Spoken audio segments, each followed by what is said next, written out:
안녕하세요. 저는 이혼 후 열심히 일하며 살고 있는 40대 여성입니다. 전 남편과는 결혼 후 너무나도 행복한 가정을 함께 꾸려나갔지만 원래 그런 사람이었던 건지 아니면 달라진 환경 탓에 변한 건지 전과는 많이 달라진 모습에 결국 이혼을 택했습니다. 전 남편은 제가 뭐라고 하든 무시하고 바람을 피우는 것은 물론 돌아가신 아빠의 회사를 망하기 직전까지 만들어 놓으면서 법적 책임까지 물게 되었는데요.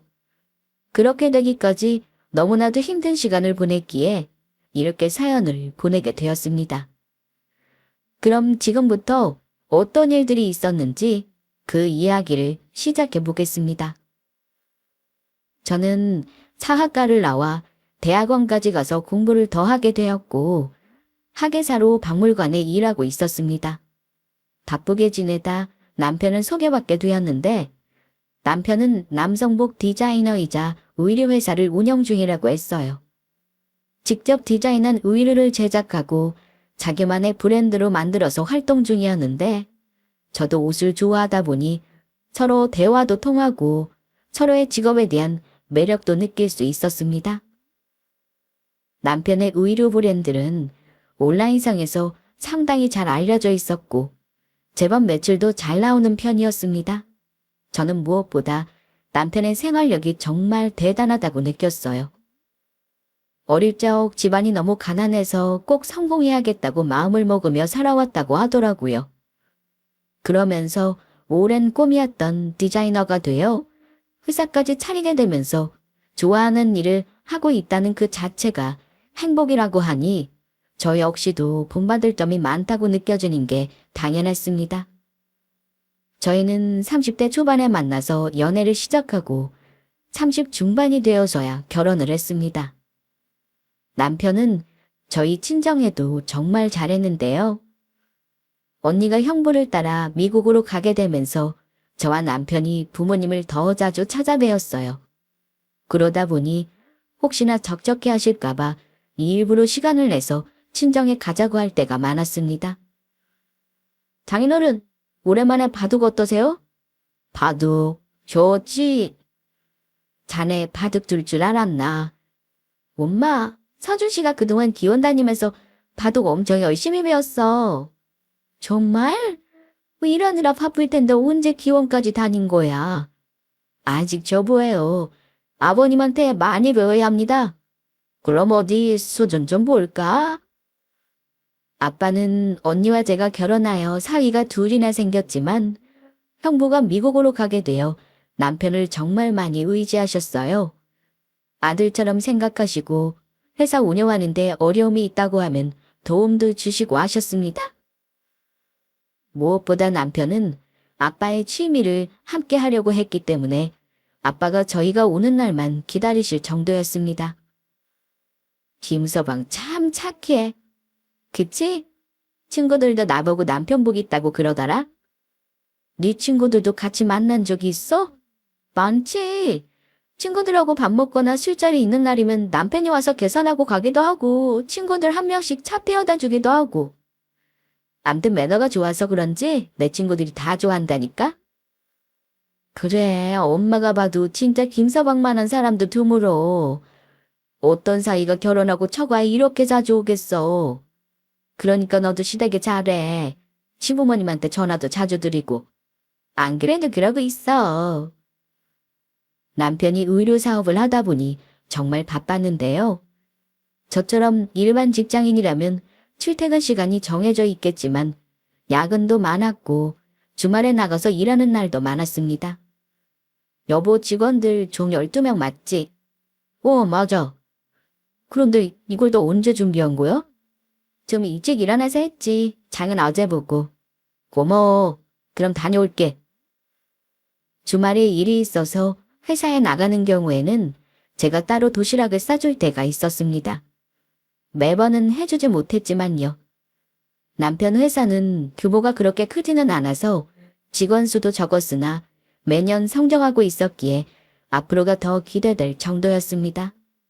그런데 한 가지 마음에 걸리는 게 있었는데 이때만 해도 제가 너무 신경을 쓰는 건가 싶은 부분이었어요.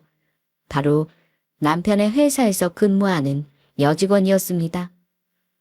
나이가 20대 초반으로 직원들 중에서 가장 어렸고 격리로 들어왔다는데 남편은 유독 잘 따르더라고요. 그런데 직원들 사이가 다들 좋다고 하니 그런가 보다 하고 넘어갔으나 이상하게 자꾸만 신경이 쓰였습니다. 이건 저만 느낀 게 아니라 어머님도 똑같이 느꼈던 부분이에요. 저는 남편이 출근한 사이 집 청소를 끝내고 시댁으로 갔는데요. 어머님 모시고 외식도 하고 남편 회사로 가서 같이 퇴근할 계획이었습니다. 어머님, 음식 어떠셨어요? 맛있더라. 비싼 곳 아니야?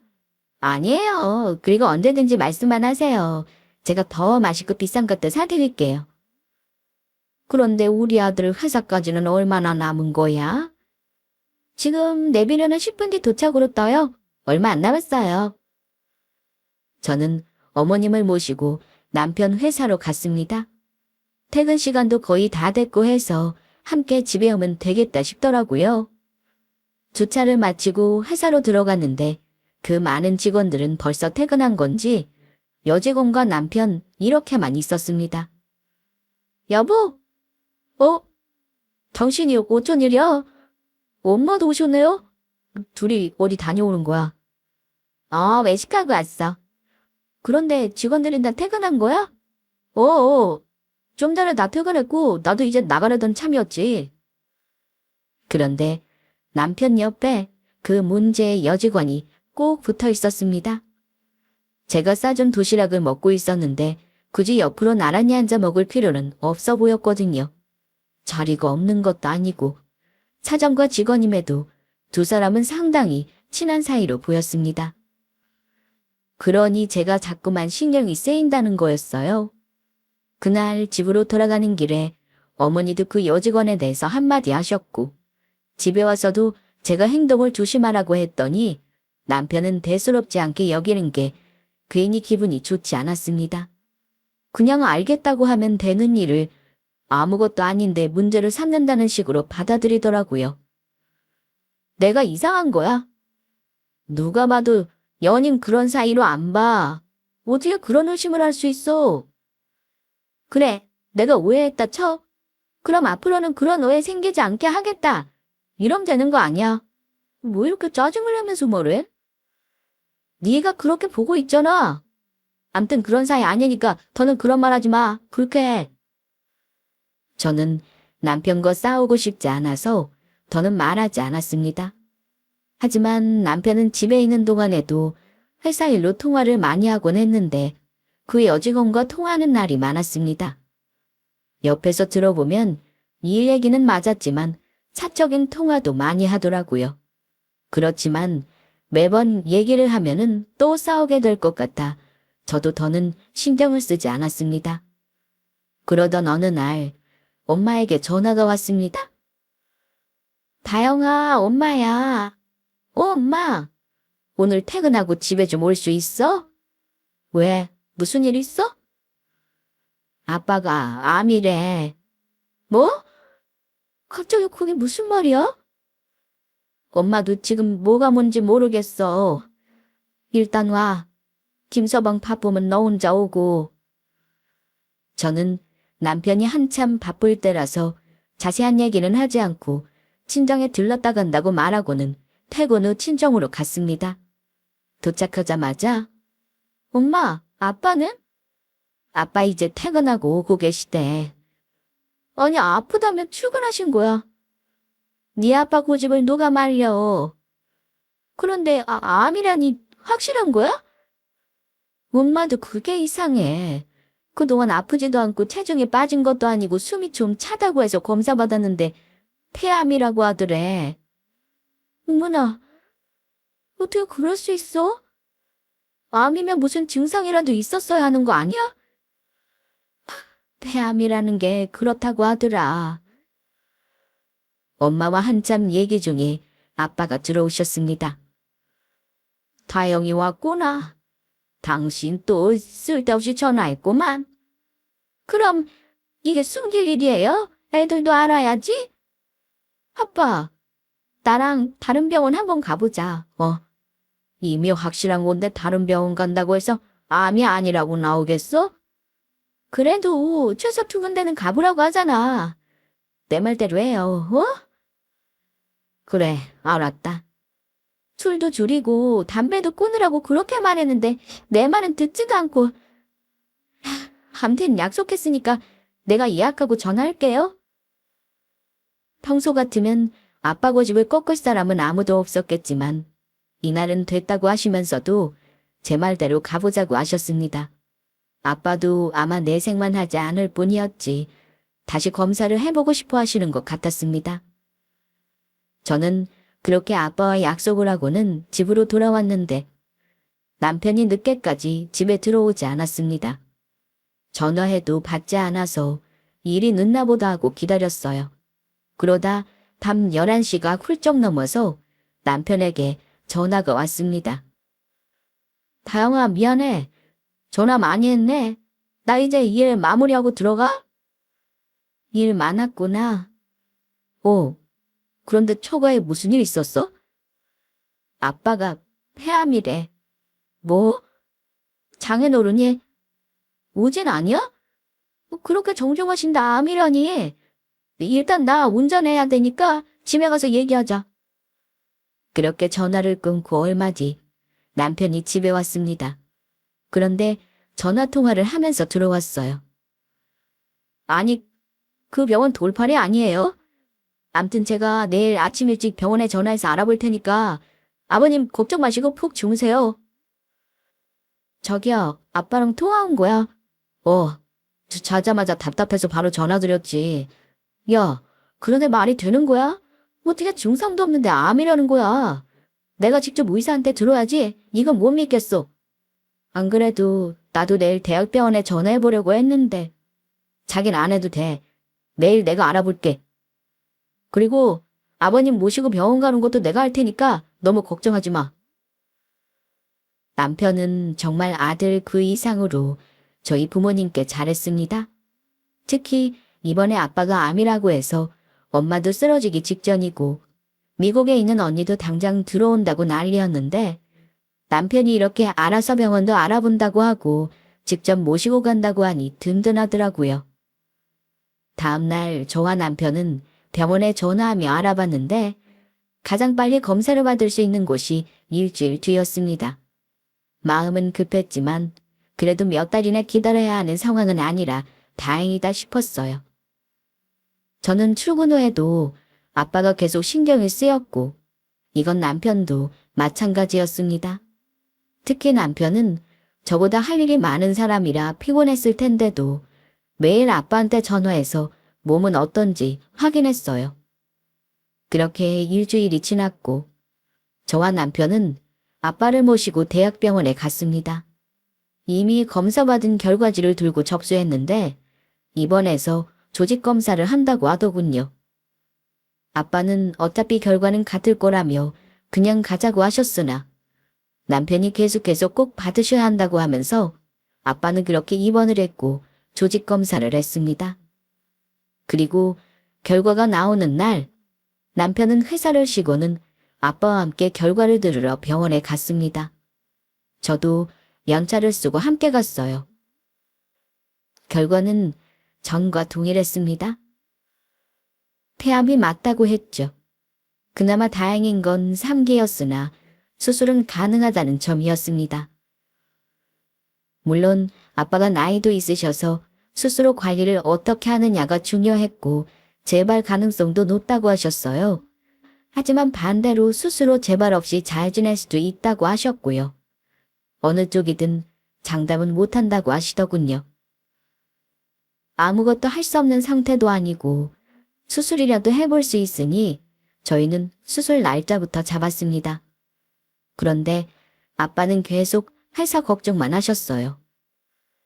아빠, 지금 회사가 중요해? 이사님한테 맡겨. 그래도 사장 자리가 어디 그래. 자리 오래 비우면 안 되는데. 아빠는 회사를 운영하고 계셨는데 대표로 계시다 보니 수술을 앞둔 상황에서도 계속 회사 걱정만 하고 계셨습니다. 그날 집으로 돌아와 아빠는 회사로 출근을 하셨는데 그렇게 말려도 수술 전까지는 회사에 나가봐야 한다고 하셨습니다. 그러면서 수술 후 오래 못 나갈 수 있으니 임원들하고 회의도 한다고 하시더라고요. 그리고 얼마 뒤 언니가 미국에서 들어왔습니다. 저와 남편이 공항으로 마중을 갔는데 통보 없이 혼자 왔더라고요. 언니! 다영아, 제부. 많이 피곤하시죠? 피곤할 게 어딨어요. 아빠는 좀 어때요? 아직 수술 전이죠? 고름 뒤에 수술이야. 더 빨리는 안 된대? 이것도 가장 빠른 날이었어. 다른 병원은 6개월까지도 기다려야 한다고 하더라고. 이날 언니랑 같이 친정으로 갔습니다. 담이나 어서 와. 오느라 고생했다. 박서방은 바쁘지. 정호 씨는 급한 일만 처리해놓고 들어온다고 했어. 그래서 나 먼저 왔어. 그래, 잘했다. 그런데 아빠는 이 와중에 회사 나가신 거야? 그래, 말라도 소용없지 뭐. 일단 좀 쉬어. 장모님, 저는 회사에 나가봐야 해서요. 이만 가볼게요. 오, 그래. 자네가 왔다 갔다 고생 많았어. 얼른 가봐. 그리고 일 바쁘면 일부러 오고 그러지 말어. 나도 있고 우리 타영이 타민이도 있으니까 걱정 말고. 네, 장모님. 전화 드릴게요. 남편은 정말 고생이 많았습니다. 병원 예약도 직접 다 했고 모시고 가서 입원하셨을 때 옆에서 아빠를 다 챙겼죠. 거기다 언니를 공항에서 데리고 친정으로 데려다 주기까지 몸이 10개라도 부족했을 거예요. 그날 이후 시간은 정말 더디게 흘러가는 것만 같았습니다. 빨리 수술을 받으셨으면 했는데 보름이라는 시간이 어찌나 천천히 지나가던지 그래도 시간이 가긴 가더라고요. 아빠는 수술을 앞두고 몸이 안 좋아지셔서 전날 입원을 하시게 되었습니다. 남편이 급하게 회사에서 나와 직접 모시고 갔어요. 들어갈게요, 정우님. 글쎄, 자넨 회사 나가봐야지 왜 이렇게 고집을 부려. 남편은 계속해서 보호자로 병실에 있겠다고 했습니다. 하지만 엄마도 계셨고 간병인을 쓸 수도 있었기에 남편을 말렸어요. 거기다 남편은 회사 일도 있으니 병원에 계속 있기 어려웠습니다. 아빠는 다음 날 바로 수술을 받으셨는데 잘 끝난 것 같다는 말에 저희 가족은 모두 안도했습니다. 저와 언니는 수술 후 병원에 가서 엄마한테 음식도 갖다 주고 필요한 거 있으면 사다 드리고 했습니다. 아빠는 점점 회복하셨고 음식도 잘 드셨어요. 그런데 항암을 시작하면서 아빠는 몸이 급격히 약해지셨습니다. 거동도 힘드셔서 누워만 계셨는데 그걸 보는 게 마음이 찢어지더라고요. 무엇보다 엄마도 그동안 아빠 병간호로 탈진 상태까지 와서 아빠는 간병인을 불러야 했습니다. 그런데 이 얘기를 듣고는 남편이 간병인을 보내라고 하더라고요. 여보, 지금 회사에 있을 시간 아니야. 직원들한테 맡겨놓고 왔어. 그런데 간병인이라니. 엄마가 너무 힘들어해서 간병인 부르기로 했어. 간병인 됐고 내가 할게. 뭐, 내가 아버님 모신다고. 지금 나갈 거지? 그럼 자기도 같이 친정 갈 거야? 저는 친정 갈 준비를 하고 있었는데 남편이 빨리 같이 가자고 하길래 친정으로 향했습니다. 친정에 도착해보니 엄마는 작은 방에 따로 누워 계셨어요. 언니, 엄마는 좀 어때? 엄마는 좀 쉬면 좋아지실 거래. 아까 병원 가서 링거 맞고 왔거든. 갑자기 무리해서 그런 거라고 음식 잘 먹고 쉬고 하면 좋아진다고 하네. 다행이다. 아빠는? 저기 간병인 오셔서 아까 아빠 몸도 닦아주셨어. 저거 보니까 그동안 엄마가 얼마나 힘들었을지 알겠어. 나야 옆에서 조금 돕는 정도인데 엄마가 거의 다 했으니 탈진 올만하지. 언니도 고생했어. 오늘하고 내일은 나도 회사 쉬니까 여기 있을게. 엄마도 챙겨야 하고. 그래, 같이 있자. 그런데 제부는 일 바쁘지 않아요? 괜찮아요. 출근해서 일이 손에 잡혀야 말이죠. 그런데 간병인 대신 제가 하면 안 될까요? 안 돼요. 생각보다 엄청 힘들다고요. 저도 알아요. 저희 아버지 돌아가시기 전에 저도 집에서 목욕도 시켜드리고 대소변도 받고 다 했어요. 그거라도 하고 보내드리니까 그나마 마음이 편했어요. 남의 손에 맡기면은 계속 후회했을 거예요. 장인어른이 그동안 저 얼마나 좋아해 주시고 아들처럼 대해 주셨는지 잘 아는데 이거 하나 못하겠어요? 제가 아버님 잘 간병해서 꼭 다시 건강 되찾으실 수 있게 할 거예요. 그날 이후로 남편은 회사를 잠시 쉬면서 아빠 앞에 꼭 붙어 있었습니다. 아빠는 항암을 시작으로 식사도 거의 못 하셨는데 남편이 어떻게든 드시게 했습니다. 저랑 언니는 아빠의 팔다리를 주물러 드리고 책도 읽어 드리고 했는데 그래도 제일 고생은 역시 남편이었습니다. 그 힘들다는 대소변 처리는 물론이고 식사에 목욕에 한 번을 불평하지를 않고 다 하더라고요. 엄마도 그러다 병난다고 하면서 간병인한테 부탁하라고 했지만 말을 듣지 않았습니다. 아빠는 그렇게 힘들다는 항암 치료를 끝까지 잘 받으셨고 건강을 조금씩 회복하셨어요. 회사 출근은 어려웠으나 그래도 조금씩 거동을 하셔서 집 근처 병원도 한 바퀴 돌 정도는 되었습니다. 장인어른, 밖에 나오니까 좋으시죠? 그래, 좋네. 김서방이 옆에 있으니까 아주 든든해. 너무 무리하시면 안 돼요. 혹시라도 걷다가 넘어지시면 큰일 나니까 저 꼭 붙잡으시고요. 그래, 아빠. 힘들면은 휠체어 타자.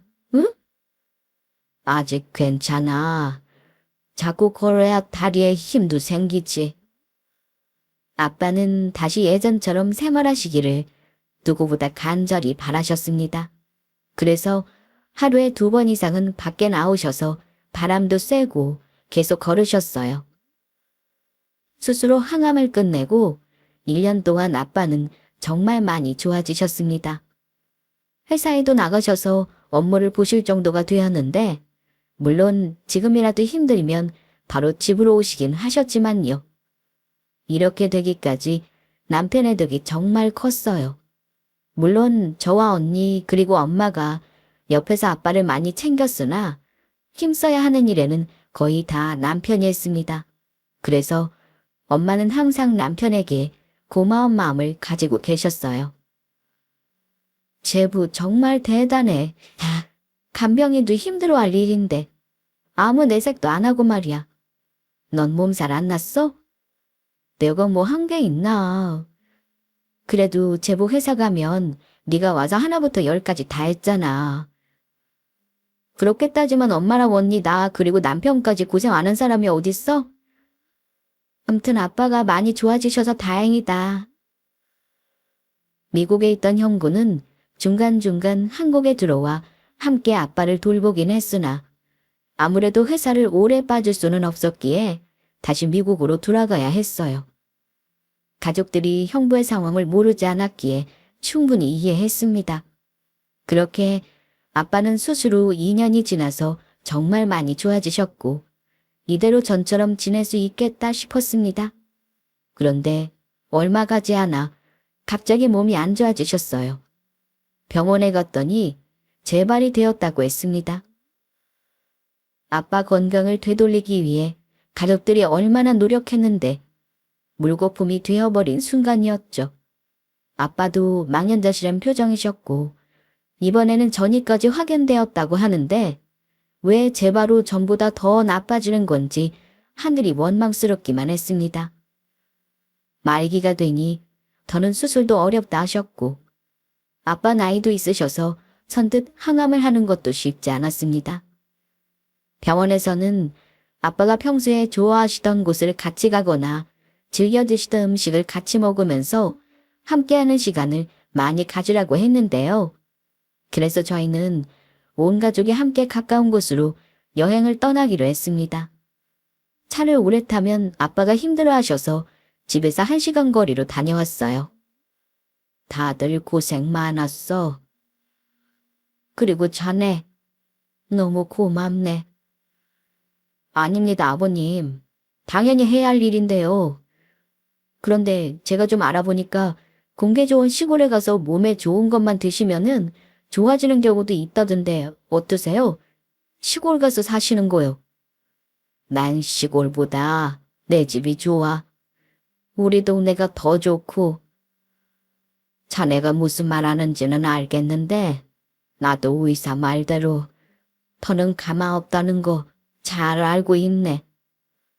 그런 아빠의 말에 엄마는 우시기만 하셨고 언니는 화를 했습니다.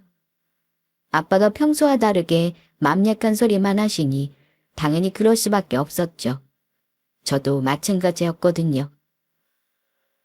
내가 이렇게 정신이 멀쩡한 때 얘기를 하는 게 맞다 싶어.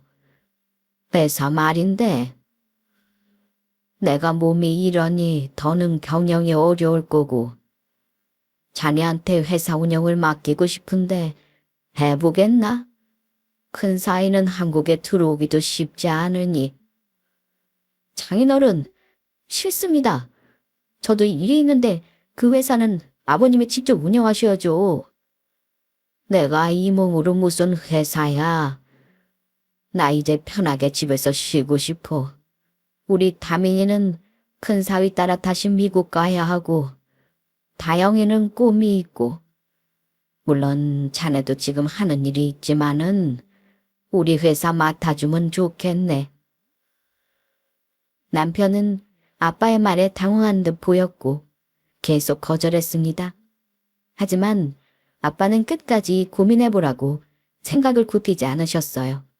그렇게 짧은 여행을 마친 저희 가족은 집으로 돌아왔고 아빠의 말에 남편은 내내 고민하는 것 같았습니다. 여보, 왜? 아빠가 회사 운영해보라고 한 거 말이야. 내가 무슨 회사 운영이야.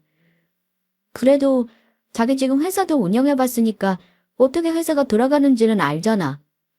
규모 자체가 다른데 비교할 걸 해. 그래, 그건 맞아. 그런데 요즘 자기 회사 계속 적자라며. 그렇긴 해. 그래서 고민이다.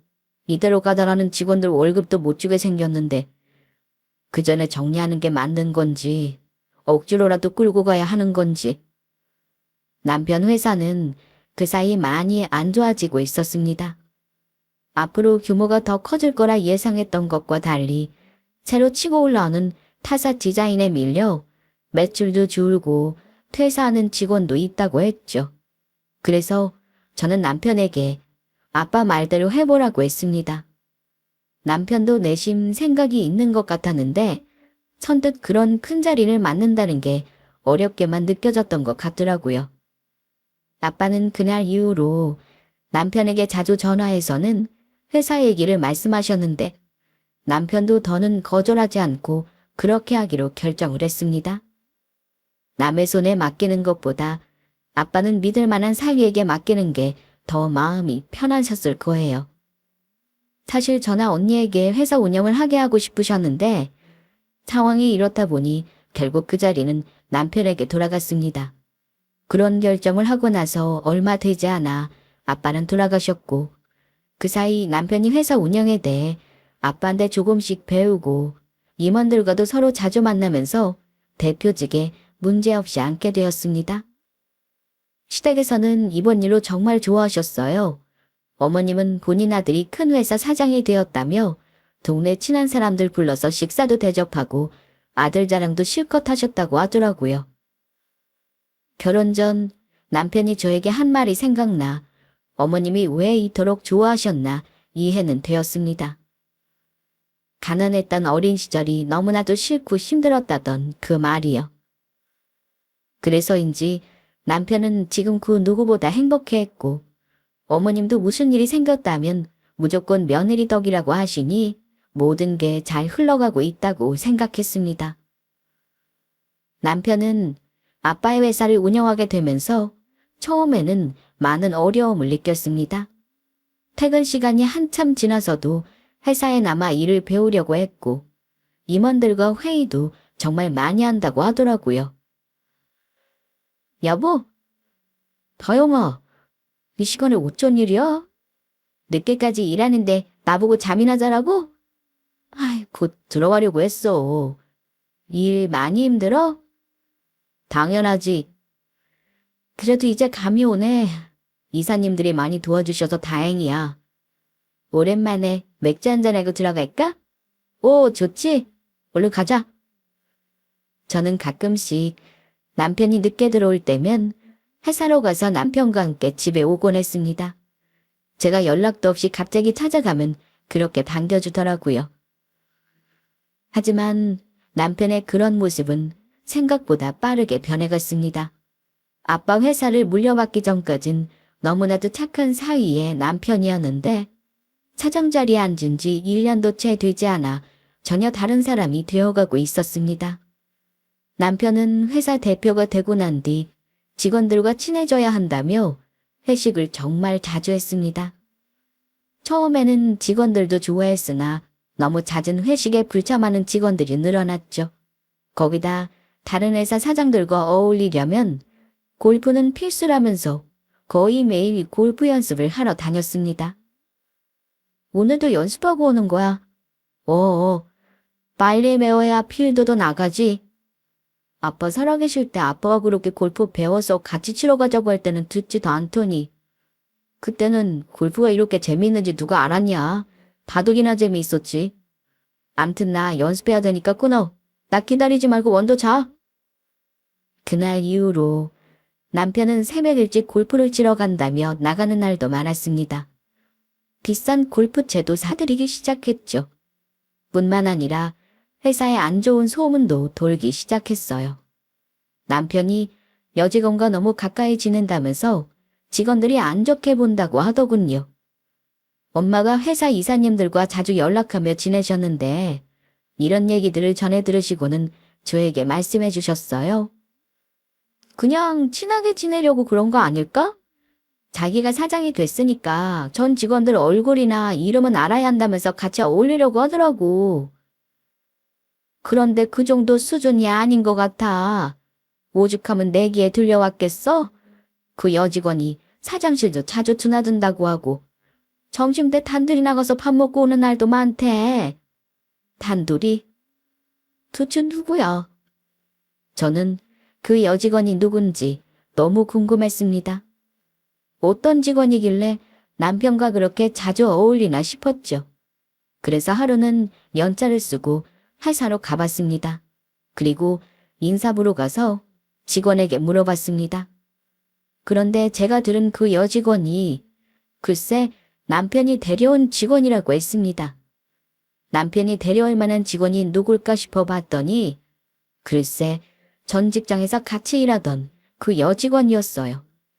남편이 의류회사를 운영할 당시 함께 일했던 그 직원이요. 그때도 저는 유독 남편과 가까이 지내는 모습이 별로 좋게 보이지 않았었는데 아빠 회사에 그 여직원을 일하게 해줬다는 얘기를 듣고는 남편에게 직접 물어봤습니다. 다영아, 물론 네가 여기 자주 올 수는 있는데 그래도 직원들 보기 좀 그렇지 않을까? 뭐가 그렇다는 거야? 사장 와이프니까 저렇게 툭하면 회사 나오나 보다 할 거 아니야. 내가 오면 얼마나 온다고 그래? 그리고 아빠 계실 때도 이 정도는 왔었어. 그래도 앞으로는 좀 자제해줘. 나 물어볼 게 있는데 그 여직원 말이야. 강수영? 격리부에는 그 직원 말이야. 그게 왜? 어쩌다 당신이 이 회사에 일하게 해준 거야? 그때 회사 접으면서 다들 이직하고 나갔는데 수연이만 이직을 못하고 끝까지 회사에 남겠다 했거든. 그래서 내내 마음이 쓰였어. 마침 격리부에 직원 구하고 있었고 그 친구도 격리를 했던 친구라 좋겠다 싶어서 데려왔지. 왜? 문제 있어? 저는 공식 채용으로 뽑은 게 아니면 직원들이 안 좋게 생각할 거라고 했지만 그동안 남편이 회사를 비우고 아빠 병간호를 했을 때 그 직원이 고생을 많이 했다고 했습니다. 그리고 격리 업무를 전혀 안 해본 직원도 아니라면서 문제될 거 없다고 하더라고요. 그래서 저도 더는 말을 못했습니다. 남편이 아빠를 챙기느라 고생했던 건 저도 잘 알고 있었으니까요. 그런데 문제는 회사의 소문이 점점 더 안 좋게 났습니다. 그 여직원과 너무 붙어 다닌다며 바람난 게 아니냐는 말까지 나오기 시작했죠. 엄마는 이런 소문이 듣기 좋을 리 없으셨으니 확인도 할 겸 회사로 같이 가보자고 하셨는데요. 아빠가 돌아가신 이후로 엄마도 몸이 너무 안 좋아지셔서 휠체어를 타고 다니셨어요. 그래서 제가 엄마와 함께 회사로 갔습니다. 장모님, 어서 오세요. 그래, 일 잘하고 있다는 얘기는 들었어. 오랜만에 점심이나 같이 할까 하고 왔네. 잘 오셨어요. 저기 회사 근처에 새로 생긴 한정식집이 있는데 거기 맛있더라고요. 예약도 해뒀으니까 거기로 가시죠. 남편이 그래도 엄마랑 갔더니 기분 좋게 반겨줬습니다. 저번처럼 짜증나면 어쩌나 걱정했거든요. 자네 덕분에 잘 먹었네. 여기 직원들하고 자주 오는 곳인데 괜찮더라고요. 그래. 밥도 먹었으니 우리는 그만 가보자. 회사 가셔서 차라도 드시고 가세요. 일하느라 바쁠 텐데 뭘. 다음에 와서 마실게. 그럼 조심히 들어가세요. 저는 엄마가 차에 타시고 휠체어를 차에 싣고 있는데 남편이 이런 말을 했습니다. 다영아, 앞으로는 회사 오지 마. 장모님도 몸이 저러신데 휠체어까지 타고 굳이 나오셔야 해? 오신다고 해도 네가 가지 말자고 했었어야지. 자기야, 우리 엄마가 회사를 몇 번이나 나왔다고 그래. 아빠 돌아가시고 이번이 두 번째야. 말이 좀 심한 거 아니야? 암튼 앞으로는 되도록 안 왔으면 좋겠다. 암튼 잘 들어가. 남편은 회사 사장이 되고 나서부터 저는 물론 엄마한테도 함부로 대하기 시작했습니다. 그냥 한마디로 귀찮은 거였죠. 저희가 회사에 가면 시간을 내서 같이 밥도 먹어야 하니까요. 거기다 또 마음대로 그 여직원을 만나지 못하기 때문에 더더욱 제가 회사에 오는 것을 극도로 싫어했습니다. 처음에는 저에게 그런 사이가 아니라고 부인했어요. 나 못 믿어? 시연이 걔는 그때 직원들 중에서도 제일 막내라 내가 좀 더 챙겨줬을 뿐이야. 그리고 나이도 어린데 고생만 하고 놀고 있다고 하길래 내가 먼저 일해보겠냐고 제안해서 들어온 거라고. 다 알겠는데 그렇게 친분이 있더라도 직원들 많은 곳에서 팔등 끼고 다니는 건 좀 아니지 않아? 팔자? 내가? 걔가. 난 걔가 팔등을 낀 줄도 몰랐다. 또 조심할게. 됐지? 그렇게 아무 사이도 아니라고 펄쩍 뛰던 남편이었는데 이제는 대놓고 제 앞에서 바람을 피웠습니다. 직원들이 보든 말든 그 여직원과 단둘이 차를 타고 나가서 밥을 먹고 오는 일은 다반사였고 아침 일찍 일어나 골프를 치러 간다고 해서 누구랑 가냐고 물으면 그 여직원 이름을 대더라고요. 어떻게든 거짓말을 해서 속이려고 하지도 않았고 나 바람 피우고 있다고 알리고 싶어하는 모습이었습니다. 회사 임원분들은 아빠가 살아계실 때 함께 회사를 이끌어 오신 분들이라 엄마하고 자주 연락을 하며 지내셨는데 이제는 저한테까지 연락을 해오셨어요. 특히 남편이 출근 후 자리에 없을 때가 많고 법인카드 사용도 너무 심하다고 했죠. 뿐만 아니라 그 문제의 여직원에 대한 얘기도 생각보다 심각하다고 했습니다. 그러니 제가 어떻게 계속 두고 볼 수 있겠어요? 퇴근한 남편을 붙잡고 대화를 시도했습니다. 하지만 남편은 저와 대화하기를 거부했죠. 피곤하다며 바로 자거나 새벽 늦게나 되어서 집에 들어오곤 했습니다. 그렇게 들어오면 다행이었죠. 외박하는 날은 점점 더 늘어났어요. 저는 그동안 너무 답답해서 남편 핸드폰도 뒤져보고 그랬는데 아니 뭐 이렇게 쉽게 증거를 찾을 수가 있는지 갤러리의 사진은 물론 서로 주고받은 문자 내용만 보더라도 보통 사이가 아니라는 것을 바로 알 수 있었습니다.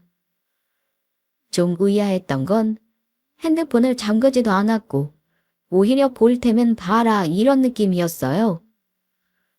결국 이대로는 안 되겠다 싶어 하루 날 잡고 회사로 찾아갔습니다. 사장실로 바로 찾아간 저는 해당 여직원을 사장실로 불러 셋이 대화를 했습니다. 어서 와요, 강수연 씨. 안녕하세요. 저 알죠? 저는 남편 회사에서도 봤었는데. 그럼요. 사모님이 싸주신 도시락 참 많이 먹었었는데. 당신 뭐 하는 거야, 회사에서? 그러는 당신은 회사에서 뭐 하는 건데? 툭하면 이 여자 사장실로 불러들인다며? 그래서? 뭐, 그래서. 너나 이제 대놓고 바람 피우니? 상간녀는 남편을 보고 오빠라고 불렀습니다. 이 정도면 저를 무시하는 거나 다름없었죠. 아쉬운 건 넌데 내가 뭐하러 몰래 만나냐? 그럼 이혼하든가. 뭐? 이혼? 그래, 이혼해. 나 그동안 힘들었어. 니네 아버지 모시느라. 그건 나도 알아. 우리 엄마나 나나 우리 가족들 모두 당신한테 고맙게 생각해. 그럼 이혼해. 나도 이제 편하게 살자. 그런데 말은 바로 하자. 그때 우리 중 누구라도 너한테 아빠 챙겨달라고 한 사람 있었어. 간병인도 있었고 나하고 언니도 있었어. 그런데 네가 자처해서 한다고 했잖아. 힘쓰는 거야 어쩔 수 없다 쳐도. 내가 충분히 할 수 있는 것도 너는 어떻게든 아빠가 있는 방에서 못 들어오게 했잖아. 엄마도 너 힘들 거라고 처음부터 계속 말렸는데 기억 안 나? 다 필요 없고 결론은 내가 했다는 게 중요하지. 안 그래? 이렇게 된 이상 나랑 이혼하면 위자료는 두둑히 챙겨줄게. 어때? 이혼할 만하지? 진짜 황당했습니다. 거기다 상간녀는 웃으면서 고소할 거면 빨리 하라고 하더라고요. 저는 당연히 이혼만으로 끝이 아니라 상간녀 소송도 할 생각이었는데 그 여자는 상간녀 소송을 당하면 위자료만 주고 끝나는 걸로 생각하는 듯 했습니다. 그 돈은 당연히 남편이 해결할 거니 무서울 게 없었겠죠. 이혼하실 거면 빨리 하세요. 시간 끌지 마시고. 소송당하면 상간녀 딱지 평생 붙는 거 몰라? 어차피 이 회사 사모님 되는 건데 그깟 딱지가 무슨 의미예요? 상간녀는 오히려 저에게 큰 소리를 쳤습니다. 그리고 우리 오빠가 그쪽 만나기 전부터 저는 오빠 알고 지냈어요. 아마 그쪽이 모르는 오빠 비밀도 제가 훨씬 더 많이 알고 있을걸요? 저는 더 할 말도 없고 해서 이혼을 결심하고 나왔습니다.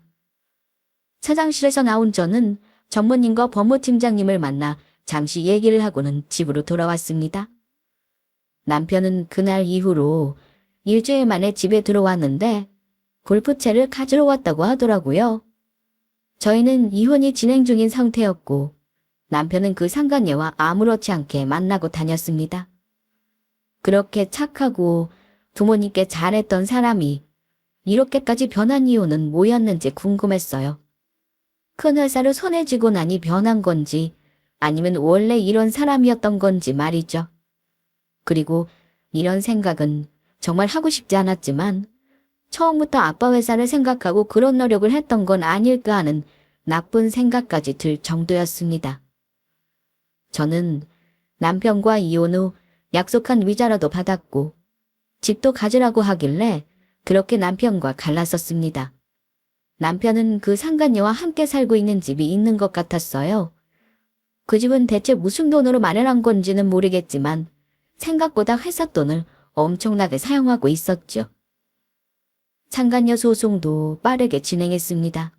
그런데 그 상간녀가 처음에는 소송하려고 큰 소리를 치길래 빨리 마무리되겠구나 싶었지만 소장을 날리고 나서 받은 답변서 내용이 너무 기가 막혔습니다. 처음에는 남편이 꼬셔서 어쩔 수 없이 만났다는 식으로 써 있더라고요.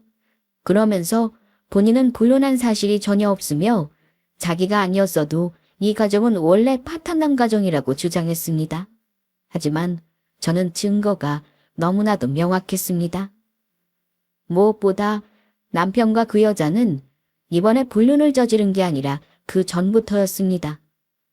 제가 남편의 핸드폰을 봤을 때 갤러리에서 두 사람이 함께 찍은 사진을 봤는데 연인 사이에서나 나올 법한 포즈로 사진을 찍었더라고요.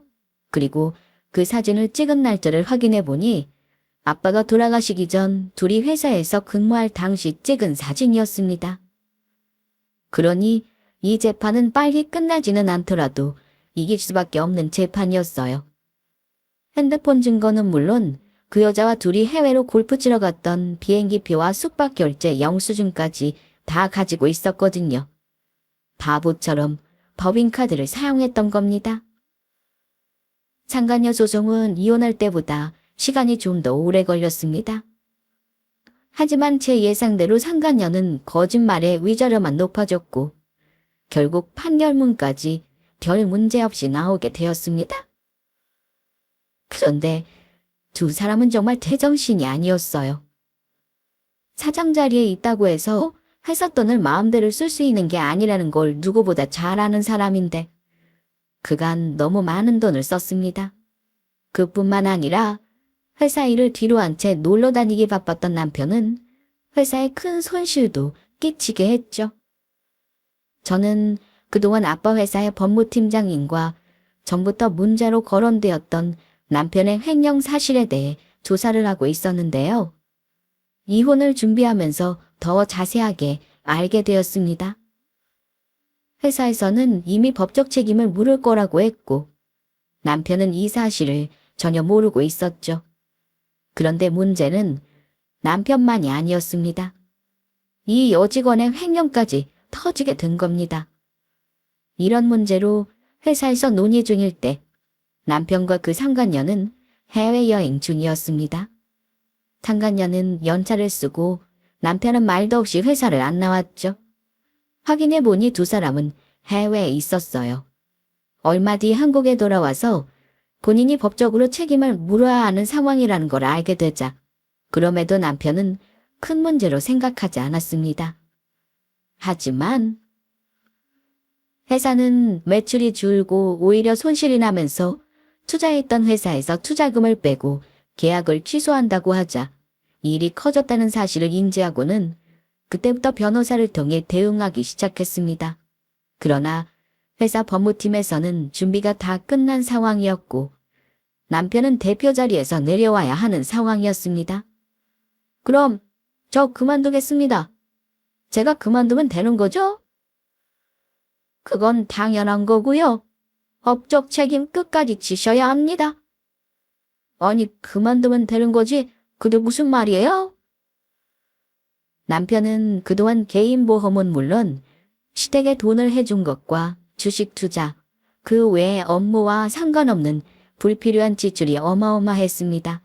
그리고 상간녀의 횡령 사실도 남편과 연관성이 있다고 밝혀졌고요. 거기다 투자회사와의 거래가 끊기게 되면서 대표에서 내려오는 것만으로 일이 해결될 수 없었습니다. 남편은 그제서야 엄마에게 연락해서 도와달라고 했지만 엄마는 이미 남이라며 연락을 받아주지 않으셨어요. 저도 물론 마찬가지였죠. 그저 벌금 조금 내고 사장 자리에서 내려오면 될 거라 생각했는데 보통 일이 아니라는 걸 알고는 미국에 있는 형부한테까지 전화를 했다고 했습니다. 하지만 저희 가족은 이런 사람에게 아주 작은 도움도 주고 싶지 않았습니다. 해줄 수 있는 게 없기도 했고요. 남편은 결국 그간 빼돌린 재산으로 회사에 변제를 해야 했고 재판에서 실형까지 나오게 되었어요. 그런 판결이 나오기까지 상당한 시간과 또 긴 과정이 있었는데 회사에서 대응을 정말 잘해주셔서 이런 판결이 나왔습니다. 그렇게 남편 옆에서 오빠 오빠 하며 사머놀이를 하던 상간녀는 알아서 떨어져 나갔고 횡령 혐의로 상간녀 역시 실형이 선고되었습니다. 남편보다 약한 수위였으나 그래도 잘못한 대가는 톡톡히 치르게 되었어요. 아빠 회사는 다시 회복하기까지 상당한 시간이 걸렸습니다. 다행히도 새로 선출된 대표가 실력이 있고 회사 운영 경험이 많아서 다른 회사로부터 투자도 받고 실력도 점점 살아났죠. 저는 그 대표와 자주 연락하며 지냈는데 언젠가는 그 회사를 전하 언니가 운영하길 바라시는 엄마의 뜻에 따라서 조금씩 회사 운영에 대해 공부하고 배우는 중입니다. 당장이야 어렵겠지만 아빠가 힘들게 만드신 회사를 더 성장시켜야 하잖아요.